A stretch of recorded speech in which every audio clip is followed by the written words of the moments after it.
بسم اللہ الرحمن الرحیم۔ حضرت بلال رضی اللہ تعالیٰ عنہ کا دردناک واقعہ۔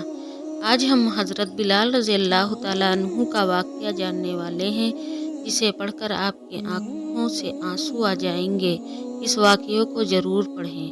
یہ واقعہ ہے حضرت بلال پر ہونے والے ظلم و ستم کا۔ جب حضرت بلال رضی اللہ تعالیٰ عنہ نے کلمہ پڑھا اور پیارے آقا محمد صلی اللہ علیہ وسلم پر ایمان لائے، اس کے بعد حضرت بلال رضی اللہ تعالیٰ عنہ کا مالک کس طرح ان پر ظلم کیا کرتا تھا۔ آپ کو تپتی ہوئی زمین پر لٹا دیا جاتا تھا جو کہ تانبے کی طرح گرم ہوتی تھی۔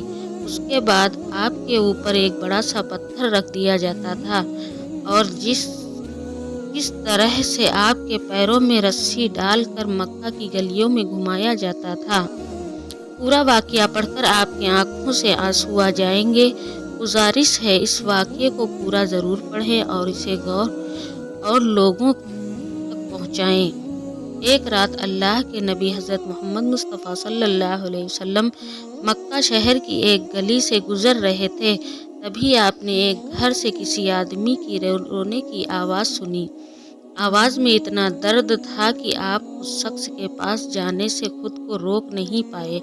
آپ اس گھر کے اندر گئے تو دیکھا کہ ایک نوجوان جو کہ حبشی تھا، وہ چکی پیس رہا ہے اور رو رہا ہے۔ یہ دیکھ کر آپ صلی اللہ علیہ وسلم نے اس کے رونے کی وجہ پوچھی تو اس نے بتایا کہ میں ایک غلام ہوں، سارا دن اپنے مالک کی بکریوں کو چراتا ہوں۔ شام کو تھک ہار کر جب گھر میں آتا ہوں تو میرا مالک مجھے ایک گیہوں کی بوری پیسنے کے لیے دے دیتا ہے۔ اس کو پیسنے میں مجھے ساری رات لگ جاتی ہے۔ میں اپنی قسمت پر رو رہا ہوں کیونکہ میں بھی تو ایک انسان ہوں، میرا بھی جسم آرام مانگتا ہے، مجھے بھی تو نیند ستاتی ہے، لیکن میرے مالک کو مجھ پر ذرا بھی ترس نہیں آتا۔ کیا میری قسمت میں اسی طرح سے رو رو کر ہی زندگی گزارنا لکھا ہے؟ تو یہ سن کر صلی اللہ علیہ وسلم نے فرمایا کہ تمہارا مالک میری بات کو نہیں مانے گا، لیکن میں تمہاری کچھ مدد کر سکتا ہوں۔ پھر آپ صلی اللہ علیہ وسلم نے فرمایا کہ تم سو جاؤ، میں تمہاری جگہ چکی پیس دیتا ہوں۔ یہ سن کر وہ غلام بہت خوش ہوا اور شکریہ ادا کر کے سو گیا۔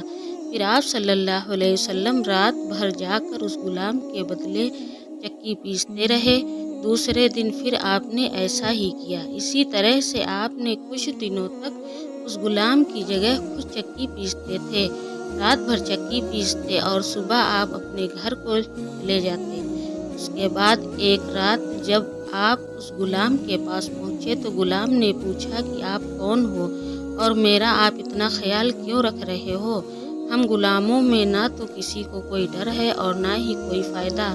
یہ سن کر پیارے آقا صلی اللہ علیہ وسلم نے فرمایا یہ سب میں انسانی ہمدردی کی وجہ سے کر رہا ہوں، اس کے علاوہ مجھے تم سے کوئی غرض نہیں۔ اس غلام نے پھر سے پوچھا کہ آپ کون ہو؟ آپ صلی اللہ علیہ وسلم نے فرمایا کہ کیا تم نے سنا ہے کہ مکہ شہر میں ایک شخص ہے جو خود کو اللہ کا نبی کہتا ہے؟ اس نے کہا ہاں، میں نے سنا ہے کہ اس کا نام محمد ہے۔ پھر آپ صلی اللہ علیہ وسلم نے فرمایا ہاں، میں وہی محمد ہوں۔ یہ سنتے ہی حضرت بلال رضی اللہ تعالیٰ عنہ نے کہا اگر آپ ہی وہ محمد ہیں تو مجھے بھی اپنا کلمہ پڑھا دیجیے، کیونکہ بے شک آپ اللہ کے نبی ہو۔ سبحان اللہ۔ اس کے بعد حضرت بلال رضی اللہ تعالیٰ عنہ نے کلمہ پڑھ کر اسلام میں داخل ہو گئے۔ اس کے بعد یہ بات جب حضرت بلال کے مالک کو پتہ چلا کہ میرے غلام نے محمد مصطفیٰ کا کلمہ پڑھ لیا ہے تو اس نے اس غلام یعنی حضرت بلال رضی اللہ تعالیٰ عنہ کو پہلے سے بھی زیادہ دکھ اور تکلیف دینا شروع کر دیا۔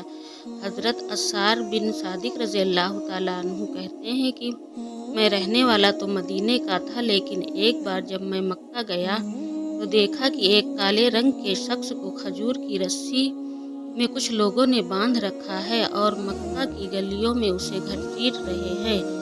پھر میں ان کے پاس گیا اور ان سے پوچھنے لگا یہ شخص کون ہے اور تم اس پر اتنا ظلم کیوں کر رہے ہو؟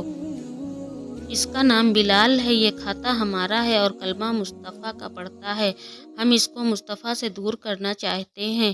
حضرت صادق رضی اللہ تعالیٰ عنہ فرماتے ہیں میں نے دیکھا کہ وہ لوگ جیسے جیسے اس کو گھسیٹ رہے ویسے ویسے اس کی زبان سے آہٹ آہٹ کی آواز تیز ہوتی جا رہی تھی۔ وہ لوگ اس غلام پر بہت ظلم کر رہے تھے، کبھی اس کے پیر پکڑ اسے زمین پر گرا دیتے تو کبھی اس کے سینے پر بڑا سا پتھر پٹک رہے تھے تو کبھی اس حبشی غلام کے ہاتھوں میں بیڑیاں ٹھونک رہے تھے تو کبھی اس کی زبان پر گرم کوئلے رکھ رہے تھے تو کبھی ان کے پاؤں میں رسی ڈال کر ان کو گھسیٹ رہے تھے۔ اس حبشی غلام کا پورا جسم لہو لہان ہو چکا تھا، مگر پھر بھی وہ غلام مسکرا رہا تھا۔ اتنے میں ایک شخص نے کہا کہ اے بلال، یہ کیا معاملہ ہے؟ یہ تم لوگ اس پر اتنا ظلم کیوں کر رہے ہو؟ تم ہو کہ مسکرا رہے ہو؟ تو حضرت بلال نے جواب دیا کہ اے شخص، اگر تم بازار میں مٹی کا پیالہ بھی اسی طرح سے میرا اللہ بھی دیکھ رہا ہے کہ کہیں بلال کچا تو نہیں، میری کھال بھی ادھیڑ دیا جائے تو بھی میں حق کی صدا بلند کرتا رہوں گا۔ اسی طرح سے حضرت ابوبکر صدیق رضی اللہ تعالیٰ عنہ فرماتے ہیں کہ ایک دن میں مکہ کی ایک گلی سے گزر رہا تھا کہ اچانک میں نے کسی کے چیخنے اور چلانے کی آواز سنی۔ آواز میں اتنا درد تھا کہ اس کو سن کر میں بے چین ہو گیا اور اس آواز کی طرف چل دیا۔ میں دوڑتا ہوا وہاں گیا جہاں سے وہ آواز آ رہی تھی اور جا کر ایک طرف کھڑا ہو گیا۔ پھر میں نے دیکھا کہ ایک کالے رنگ کے آدمی کو 5 لوگ مل کر بڑی بے رحمی سے مار رہے ہیں۔ 4 لوگوں نے اس کے ہاتھ اور پیر پکڑ رکھے ہیں، اس کو اٹھاتے ہیں اور پھر زمین پر گرا دیتے ہیں، پھر اٹھاتے ہیں، پھر زمین پر گرا دیتے ہیں، اور وہ 5واں اپنے ہاتھ میں بڑا سا پتھر لیے ہوئے کھڑا ہے۔ جیسے ہی وہ چاروں لوگ اس کو زمین پر پٹکتے ہیں اور وہ 5واں شخص اس پر بڑا سا پتھر ڈال دیتا ہے۔ حضرت ابوبکر صدیق رضی اللہ تعالیٰ عنہ فرماتے ہیں کہ منظر دیکھ میری آنکھوں سے آنسو آ گئے۔ میں ان کے پاس گیا، میں نے دیکھا کہ وہ غلام پوری طرح لہو لہان تھا، اس کا پورا جسم لہو سے تر تھا، لیکن پھر بھی وہ حق حق کی صدا لگا رہا تھا۔ میں نے ان سے کہا کہ اے لوگوں، رکو، تم کیوں اس غریب کو مار رہے ہو؟ ان لوگوں نے کہا ہم اسے ماریں گے اور بہت ماریں گے، اور کھاتا ہماری ہے، کلمہ مصطفیٰ کا پڑھتا ہے۔ حضرت ابوبکر صدیق رضی اللہ تعالیٰ عنہ نے کہا کہ چھوڑ دو اسے، مجھے بیچ دو۔ ان لوگوں نے سوچا ہم اسے اتنی زیادہ قیمت بتا دیتے ہیں کہ یہ یہاں سے چلا جائے گا، پھر ہم اس پر اور ظلم کریں گے۔ یہی سوچ کر ان 5 نے اس غلام کی اتنی بڑی قیمت بول دی۔ یہ سن کر حضرت ابوبکر رضی اللہ تعالیٰ عنہ نے فرمایا کہ اگر تم اس کی دگنی قیمت بھی بولتے تو بھی میں اس شخص کو یہاں سے لے کر ہی جاتا۔ یہ سن کر لوگوں نے کہا آخر ایسا کیا ہے اس کالے رنگ کے غلام میں کہ تم اتنی زیادہ قیمت پر تم اس سے خرید رہے ہو؟ حضرت ابوبکر صدیق رضی اللہ تعالیٰ عنہ نے کہا تم نہیں سمجھو گے، پوری دنیا دیکھی کہ یہی غلام جنت کا سودا کرے گا۔ اس کے بعد ابوبکر صدیق رضی اللہ تعالیٰ عنہ نے دینار اور درہم منگوائی اور ان لوگوں کو دے کر اس غلام کو آزاد کرا دیا۔ حضرت بلال لہو لہان زمین پر لیٹے ہوئے ہیں اور کہنے لگے اے ابوبکر، آج تم نے مجھ پر یہ احسان کیا، مجھے آزاد کرا کر ایک اور احسان مجھ پر کر دو، مجھے میرے آقا محمد مصطفیٰ صلی اللہ علیہ وسلم کے پاس پہنچا دو۔ پوری دنیا نے دیکھا کہ کس طرح حضرت بلال رضی اللہ تعالیٰ عنہ نے ظلم سہن کیے اور کس طرح مصیبتیں برداشت کیے، لیکن نبی پاک صلی اللہ علیہ وسلم کا ساتھ کبھی نہیں چھوڑا، اور بڑے بڑے بادشاہ بھی اس غلام پر فخر کرتے ہیں، اس غلام کا صدقہ مانگتے ہیں، اس غلام جیسی غلامی مانگتے ہیں۔ حضرت بلال کو اپنی جان قربان کرنا گوارا تھا، لیکن نبی پاک صلی اللہ علیہ وسلم کا ساتھ چھوڑنا گوارا نہیں تھا۔ آج پوری دنیا اس غلام کو بلال حبشی رضی اللہ تعالیٰ عنہ کے نام سے جانتی ہے۔ نبی پاک صلی اللہ علیہ وسلم کی محبت نے ایک غلام کو وہ مقام عطا کیے جس کے سامنے دنیا کے بڑے سے بڑے بادشاہ بھی چھوٹے ہو گئے۔ سبحان اللہ۔